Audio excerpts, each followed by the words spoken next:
აი კიდევ ერთხელ მოგესალმებით, ძალიან დიდი მადლობა რომ გვიყურებთ და გვისმენთ. თქვენ ყველამ კარგად იცით რომ საქართველოს ერთ-ერთ ულამაზეს ქალაქში ქუთაისში არსებობს მარჯანიშვილელების ახალგაზრდული დასი, რომელსაც სულ ახლახანს ეწოდა მოზარდ მაყურებელთა ახალგაზრდული დასი. დასი უკვე არსებობს 15 წელია და მისი ხელმძღვანელები არიან თორნიკე და მარინე მარჯანიშვილელები და სწორედ ჩვენ ვთხოვეთ ქალბატონ მარინეს რომ ჩაგვთო და პირდაპირ ეთერში. აი მარინე დედა რა ლამაზი ხარ მარინა გამარჯობა. მოგესალმებით, ძალიან დიდი მადლობა რომ გამონახეთ რომ ქალბატონი მარინა ალბათ ყველა მიცით რომ არის ქუთაისის მოსწავლე ახალგაზრდობის სასახლის ხელმძღვანელი დირექტორი და ასევე მარჯანიშვილელების პედაგოგი, მეტყველების პედაგოგი, წიგნის კითხვის გააზრების უნარის გამომუშავებაში პედაგოგი და ასე შემდეგ. მე ვიცი მისი შემოქმედება, მე ვიცი მარინას აღზრდილები, რომლებიც ახლა უკვე დიდები არიან და ზუსტად ალბათ მარჯანიშვილელების თორნიკეს და მარინას დამსახურებაა რომ ამ ახალგაზრდების ნახევარზე მეტმა სცენას დაუკავშირეს თავიანთი მომავალი ცხოვრება, რამე თუ ისინი არიან მსახიობები და ეხლა მე გავჩერდები და მარინას ვთხოვ რომ მოგვიყვეს აი 15 წლის წინ მარინა რატომ შეიქმნა მარჯანიშვილელები? მოგესალმებით, ისე მომენატრა თქვენი ეთერი, ისე მომენატრა. ჩვენც მოგვენატრეთ.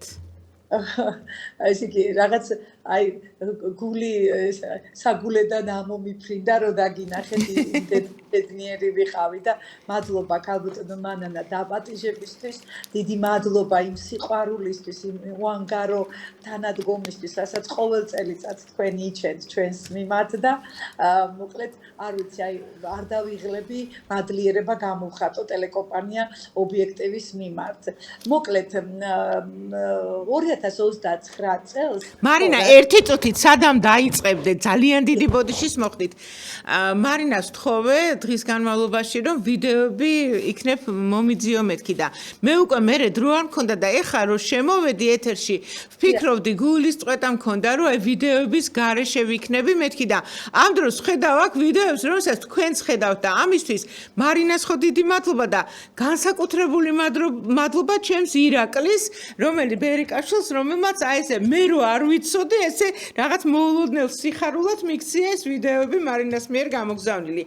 მარინა და ირაკლი დიდი მადლობა თქვენ. კიდე უნდა ვთქვა მადლობა აი ამ ვიდეოებისთვის ბატონ ზაზა ხმალაძეს ჩვენს ბალუს ქუთაისში ცნობილ ოპერატორს რომელმაც უცბად დაამონტაჟა ეს ყველაფერი. ძალიან დიდი მადლობა. პირველ რიგში თამარობას გილოცავთ დღეს არაჩვეულებრივი დღე. მეც გილოცავთ კი. საქართველოს ულოცავ ამ დღეს თამარის მადლი ფარავდეს საქართველოს განსაკუთრებით კი მინდა მოვეფერო იმ ადამიანებს ვინც ამ სეხნიები არიან თამარ დედოფლის და ყველას მთელ საქართველოს გადაფარებოდეს თამარის ყოვლისშემძლე კალთა. მოკლედ ჩემო მანანიკო თქვენ მშვენივრად იცით გენაცვალე რომ 2009 წელს ჩვენ ამ წლით თითქმის ამ წლიდან მოვყვებით მეგობრები ერთმანეთს 2000 წელს ქუთაისში სასკოლო თეატრალური ფესტივალი დაარსდა. ამ ამბავს წინ უძღოდა ის რომ თორნიკე მარჯანიშვილი ჩემი მეუღლე დაინიშნა მესხიშვილის თეატრის დირექტორად და ეს ის პერიოდია მანანიკო როცა არც ისე წყალობდა მაყურებელი ასე ვთქვათ თეატრს და თორნიკემ დაიწყო ფიქრი როგორ მოეყვანა მაყურებელი თეატრამდე და ერთ დღეს ამბობს რომ მე ვიცი როგორ შევცვალო აი ეს ყველაფერი ეს მოცემულობა რომ სცენაზე ხანდახან უფრო მეტი მსახიობი იდგა ვიდრე დარბაზში მაყურებელი. მოკლედ მან მოიფიქრა ასეთი რაიმე რომ მოდი შევთავაზოთ სკოლებს დადგან სპექტაკლები და მოიტანონ თეატრში. მოკლედ, ისეთი გამოხმაურება მოხვა ამ ამბავს, რომ ნახეთ 2009 წლის, აი მე რა კაი 29 წლის იქნებით 29 წელს. მოკლედ 2009 წლის 14 დეკემბერს დაარსდა სასკოლო თეატრალური ფესტივალი და აი თქვენ იმ კადრებს უყურებთ, პირველი ფესტივალის კადრებს, როდესაც 32 სკოლა. მანანა სულ ქუთაისში არის 40 სკოლა. და 32 ხო.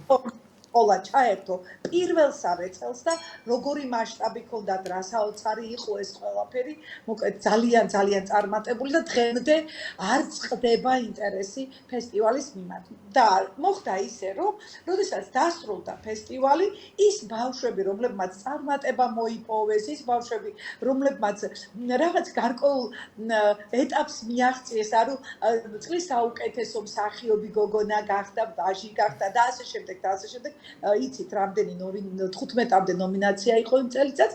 მოკლედ შემოგვიბრუნდნენ მე და თორნიკეს და გვეკითხებიან, ხვალიდან რა უნდა ვაკეთოთ ფესტივალი რომ დამთავრდა, არ გვინდა სახლში წასვლაო. და უცბად აღმოჩნდით ფაქტის წინაშე, რომ ამ ბავშვებს აი ამ ერთი თვის მანძილზე სანამ მიდიოდა ეს 32 სპექტაკლი, შეუყვარდათ ისე თეატრი, რომ აღარსად აღარ უნდათ წასვლა და მაშინ თორნიკემ თქვა, რომ კარგი, მოდი გავაკეთოთ პატარა მხატვრული კითხვის წრე.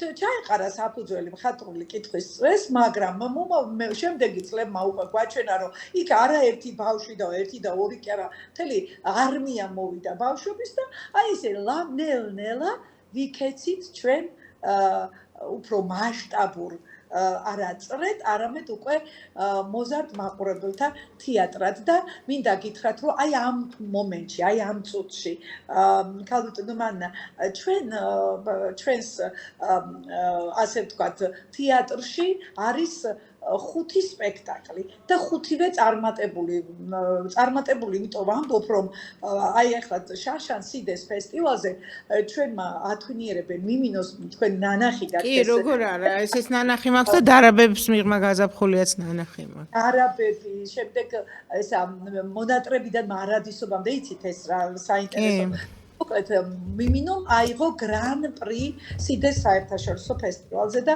ძალიან ამაყები წამოვედით ჩვენ მოკლედ თურქეთის რესპუბლიკიდან. იცით რა არის? აი ამ ეტაპზე ძალიან მალე უკვე პრემიერისთვის ვემზადებით და იქნება საინტერესო პიესა ჩვენ დამნაშავებად არ დავბადებულვართ, ასე ქვია. სპექტაკლს ეს არის ჩაკეტილ სივრცეში კოლონიაში ახალგაზრდები, რომლებიც არასრულწლოვნები არიან და აი იქ რას ნიშნავს სწორად მიდგომა ბავშვისადმი და რას ნიშნავს გულს გარეთ, როცა ზედამხედველისთვის არა აქვს მნიშვნელობა იქ ვინ ზის და მისი ცხოვრების რა ეტაპზე მოხდა და რატომ მოხდა.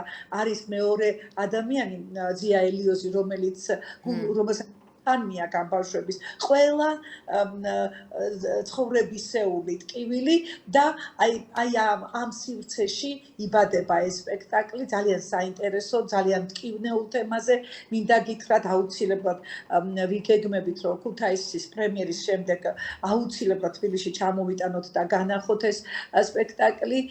მოკლედ, ერთი სიტყვით აი ქუთაისში როდის არის მარინა პრემიერა? ქუთაისში პრემიერა როდის არის? ვემზადებით ალბათ აპრილის დასაწყისში იქნება პრემიერა ამ სპექტაკლისა და შემდეგ უკვე დავიწყებთ რეგიონებში გავალთ და რა თქმა უნდა პირველ რიგში გვინდა დედაქალაქს ვანახოთ სპექტაკლი, იმიტომ რომ ჩვენთვის ძალიან მნიშვნელოვანია თეატრალების შეხედულებები. კიდევ მეორე სპექტაკლი, მუსიკალური სპექტაკლისთვის ვიწყებთ მზადებას, ეს იქნება ძალიან ისეთი ფერადოვანი, ძალიან როგორ მარინა მარჯანიშვილს რო შევია ისეთი, ხო? ხო, რა ვიცი. ყოველ შემთხვევაში ძალიან ისეთი ორი სპექტაკლისთვის ვიწყებთ მზადებას, უკვე შედარებით დაბალი ასაკის ბავშვებისთვის, ეს არის პატარა უფლისწული, რა თქმა უნდა, იცით. ესა ხო და მუსიკალური იქნება ეს სპექტაკლი და კიდევ ვემზადებით არ ვიცი ახლა მაგ თუ არა უფლება ვთქვა, მაგრამ რა თქმა უნდა ეს მალე გაჟღერდება და ამიტომ თქვენ ხართ ახლა ექსკლუზიურად ვაჟღერებ. უღრმესი მადლობა. ხო, ეს იქნება მერი პოპენსი. ой, რასა ამბობ. მოკლედ საინტერესო ხო ძალიან საინტერესო ისეთი დახმძულული 2025 წელი გველოდება, რა თქმა უნდა სიდეს ფესტივალზე კვლავ მიწვევა გვაქვს და რაც მთავარია, იცით მანანა რა მინდა რომ გითხრათ, აი თქვენ ნანახი გაქვთ პირველი თაობის ნათამაშები. კი, ნანახი მაქვს და აი ეხაც თუ თვალწინ მიდგას კადრებად მიდის ეხა ჩემ თვალწინ. ათვისებენ მიმინოს აი ეს სპექტაკლი ნანახი. იქ იყო შეუდარებელი იყო თეკლა მარჯანიშვილი, რომელიც ეხა კანადაშია. ხდია სამწუხაროდ კანადაშია და მოკლედ იქედან დღე არ არის რომ არ კითხულობს რას აკეთებთ რა შვებით ახალს ხო არაფერს კი რა თქმა უნდა ჩამოვა და კვლავ მიიღებს მონაწილეობას რა თქმა უნდა მოკლედ ახალი თაობა შემოვიყვანეთ ჩვენ ამ პიესაში სულ ახლები არიან და ძალიან საინტერესოდ ესე იგი არ ვაძლევთ საშუალებას ამ სპექტაკლს რომ რაღაცა მოდუნების საშუალებას არ აძლევთ მოდუნების. მოკლედ სულ ახლები არიან ახალი შემადგენლობა და მე ვფიქრობ რომ ძალიან საინტერესო არაჩვეულებრივი ბავშვები მოდიან. ისეთი ნიჭიერები მანანა, ისეთი აი იმდენად მაღალი თამასა უდებთ რომ აი ძალიან ხო ნანახი აქვს აი იმაზე ნაკლები არ უნდა იყოს და რა ასაკის დასი რა ასაკის ადამიანებისგან შედგება მარინა? ესე იგი ჩვენ თვითონ სტუდიაში გვყავს 4 წლის ყველაზე პატარა არის 4 წლის და ყველაზე დიდი 27 წლის ნახეთ აი ეს არის და იცით რა არის გააჩნია რა სპექტაკლი იდგმება თუ ასაკობრივად არის ამის საშუალება ხო თავისთავად ცხადია პატარებიც არიან და დიდებიც აი მაგალითად ახლა მიმინო ათვინიერებენ მიმინოს გვაძლევს იმის საშუალებას რომ თითქმის მთელი დასი იყოს დაკავებული მაგრამ აი მაგალითად არაბების მიღმა გაზაფხულში მარტო მაღალი ანუ თაობის მარჯანიშვილები არიან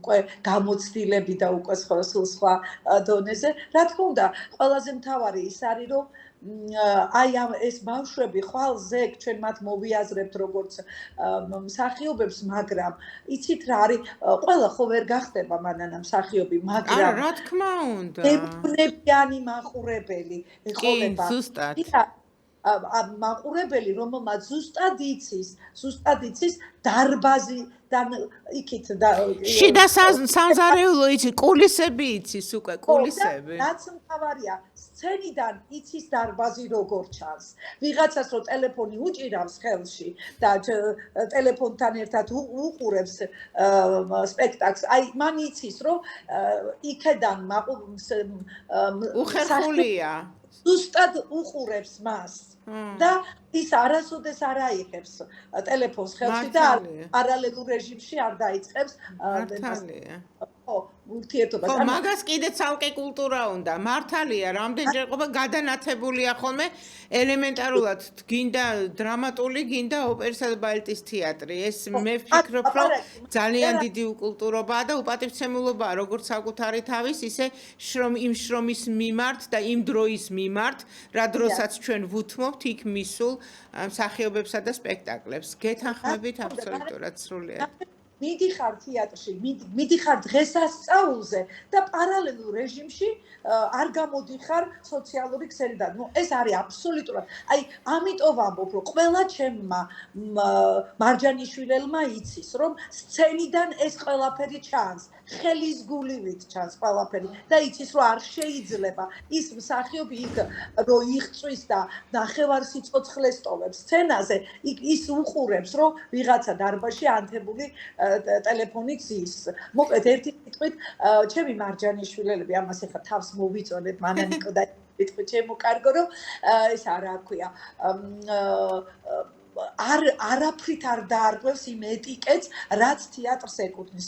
აი შესulis კარიბჭედან, აი როცა გადააბიჯებს თეატრის კარს, არა, იქ კაპელდინერია, ვინც არ უნდა შეხვდეს, მან ზუსტად იცის როგორ მოიქცეს, როგორ ხო გეუბნებთ, ახლა ყველა ვერ დადგებათ ეს უნიკალური ნიჭი უფალმა გამორჩეულ ადამიანებს მისცა, მაგრამ ყველა მიცის ჩემებმა როგორ მოიქცეს თეატრში, როგორი მაყურებელი იყოს, როგორ შეაფასოს, როგორ უადგილო ადგილს ეტაში არ წამოიწყოს, არ დაიწყოს და ასე შემდეგ და ასე შემდეგ და რაც მთავარია, ყველას ტელეფონი დატოვებული აქვს, ასე ვთქვათ, სახლში, რომ აი ეს თავისი აი ეს უხილავი ძაფები, რაც მაყურებელსა და მსახიობს შორის გაიბმება ხოლმე, როცა მაღალი დონის სპექტაკლს უყურებ, არა, აი ეს ძაფები რო არ დააწყდეს.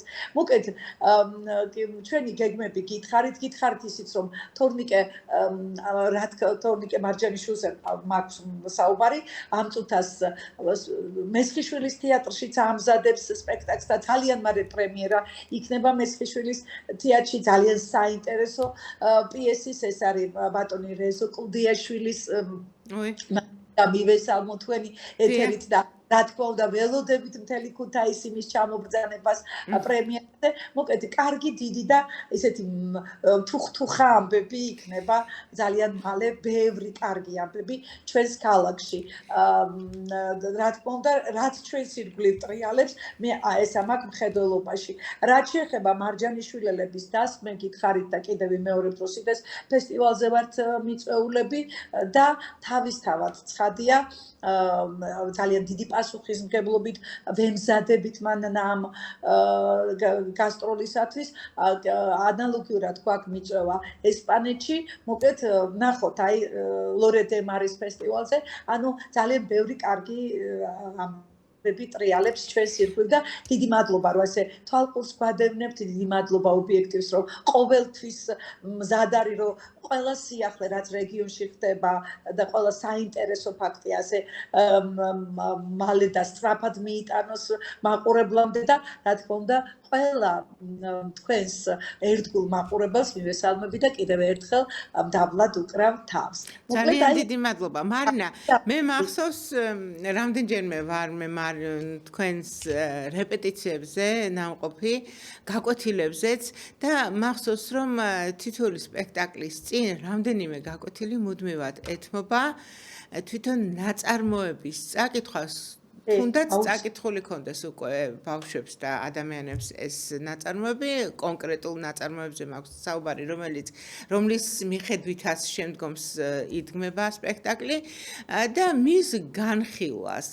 და აი ეს არის კიდე ძალიან მნიშვნელოვანი, რომ მარჯანიშვილელები ალბათ უფრო მეტად ნაკითხები არიან და ეს აძლევს იმის საშუალებას თითოეულ მარჯანიშვილელს, რომ რა სფეროსაც არ უნდა ირჩევდეს იგი მომავალში, ყველა სფეროში წარმატებულია, იქნება ეს მხატვრობა, იქნება ფიზიკოსობა, იქნება პედაგოგობა, ექიმობა, არქიტექტურა თუ სხვადასხვა. აი ამას აქვს კიდე ძალიან დიდი მნიშვნელობა. მაგის გარდა შემდგომ თქვენ არ აკლებთ ბავშვებს ცნობილ ადამიანებთან შეხვედრებს. და არ აკლებთ ისეთ ლამაზ კონკურსებს, როგორიც რამდენიმე წლის წინ ზუსტად მარინა მარჯანიშვილის თაოსნობით ჩატარდა, ეს იყო ჩვენ ვკითხულობ ვეფხის ტყაოსანს. აი ეხლა მაინტერესებს მარინა თუ ტარდება და თუ მომავალში გაქვთ. ხო და კიდევ ერთი დამავიწყდა, მე თქვა რომ მე ვიცი ანა კალანდაძის სასწლის თავთან დაკავშირებით თქვენ მას მიუძღვენით ულამაზესი სპექტაკლი და მოდით ორი სიტყვით აი ამ სპექტაკლსაც შევეხოთ, უბრალოდ 4 წუთი რჩება. გისმენთ. ძალიან სწრაფად მოგახსენებთ, რა თქმა უნდა, გრძელდება კონკურსი, ეს არის 14 მაისს თამარობას, ყოველთვის ტარდება, ეს არის მოსწავლე ახალგაზრდობის სასახლე ატარებს ამ კონკურსს და თქვენ ნამყოფი ხართ მანანიკო ამ კონკურსზე და იცით და ხედავთ რა ჟიურის წევრიც ვიყავი და დიდი მადლობა ამისთვის. მადლობა რომ ეს გაიხსენეთ. რა თქმა უნდა, ის არ გაჩერებულა ტრადიციულად გრძელდება, სანამ ვიქნები ალბათ და ჩემს მერედაც აუცილებლად ქუთაისი ამას გააგრძელებს და მოსწავლე ახალგაზრდობის სასახლეში ტრადიციები ყოველთვის ძალიან მაღალ დონეზე არის ხოლმე შენარჩუნებული. მოკლედ, რა თქმა უნდა, კითხულობთ ვეფხისტყაოსას სეპირად, ეს კონკურსი ძალაშია. რაც შეეხება ქალბატონ ანა კალანდაძის შემოქმედებას, ქალბატონი ანა გახდა 100 წლის და რა თქმა უნდა ჩვენ ვერაუვლიდით მას გვერდს მარჯანიშვილების დასმა, შექმნა ძალიან ლამაზი სპექტაკლი ანა ბულბული დავარქვით ამ სპექტაკლს და აუცილებლად გესტუმრებით ჩვენ გელოდებით თქვენ. აუცილებლად და ძალიან ბედნიერი ვიქნებით თუ თქვენი ტელევიზიაც იქნება დარბაზში და აუცილებლად იქნება. ექსკლუზიურად გექნებათ იმის უფლებაც რომ გადასცეთ და გადაიწყოთ. აქვე მინდა აღვნიშნო რომ თბილისში არის ძალიან სასიხარულო სიახლე ხორავას თეატრში დასრულდა სარემონტო საშუალებები და სარემონტო სამუშაოები ბოდიში და ხორავას თეატრში რომ შეხვალთ დაგხვდებათ აბსოლუტურად სხვა ფერის სკამები მოწესრიგებული კედლები არაჩვეულებრივი ატმოსფერო ისედაც ყოველთვის არაჩვეულებრივი იყო მაგრამ ეხლა რემონტის შემდეგ ძალიან ლამაზია ყველაფერი არის ახალი განათება გათხოვით რა თქმა უნდა და ყველა იმ აუცილებელი რამით ასე ვთქვათ რომელიც კიდევ უფრო მეტ კომფორტს ზენს თეატრში მისულ ადამიანს. და აი ზუსტად თქვენი რეკომენდაციით ქალბატონო მანანა მოვდივართ და სწორედ ხორავას თეატრში გვინდა რომ ვითამაშოთ ანა ბულბული. და ჩვენ თქვენ ყველა გელოდებით თბილისს ძალიან უყვარს მარჯანიშვილელები მათი სპექტაკლი მარინა და თორნიკეზე საუბარი აღარ არის მარინას და თორნიკეს შესახებ მარინა მარჯანიშვილის და თორნიკე მარჯანიშვილის სახელი საქართველოს კარგახანია გასცდა და აი როგორც მარინა მახსენა გნებავთ თურქეთი გნებავთ ესპანეთი გნებავთ საფრანგეთი იქ უკვე იციან რომ არსებობენ მარჯანიშვილელები რომლის ხელმძღვანელებიც არიან თორნიკე და მარინა მარჯანიშვილელები. იცი მანანიკო ამის წინ წერდა ჩვენი ერთ-ერთი მშობელი რომ რა ბედნიერი ვარ მარდა მასწავლებელო რა ბედნიერი ვარ რომ ჩემი შვილი თქვენი დიდი ოჯახის წევრია და ამაზე დიდი რა უნდა მოგწეროს. გეთანხმებით. ძალიან დიდი მადლობა. თუ რაიმე გაქვთ სათქმელი მოდით და დავასრულოთ 17 წამია დარჩენილი. დიდი მადლობა ქალბატონო მანანა მოწვევისთვის დიდი მადლობა მიყვარხართ ყველანი მომენატრა თქვენი და გელოდებით. ბედნიერი ვარ რომ კლავ თქვენთან ვარ. უღრმესი მადლობა მარინა მარჯანიშვილი სტუმრობდა ქუთაისიდან ობიექტივის გადაცემას პროფესიონალები და საზოგადოება დიდი მადლობა მას ჩვენ რა თქმა უნდა წარმატებებს უსურვებთ თეატრი კინო ლიტერატურა მუსიკა ბალეტი ოპერა კლასიკური მუსიკა ლიტერატურა ეს ყველაფერი ხომ ის არის რაც სულ უფრო მაღალი მწვერვალებისკენ ეწევა ძალიან დიდ კიდევ და კიდევ გილოცავთ თამარობას და ძალიან დიდი მადლობა მინდა გადაგეხადოთ თითოეულ თქვენთაგანს იმისთვის რომ გვიყურებთ, გვისმენთ და გვწერთ და გვირეკავთ ეთერის შემდეგ მე მომავალ პარასკევამდე გემშვიდობებით ნახვამდის.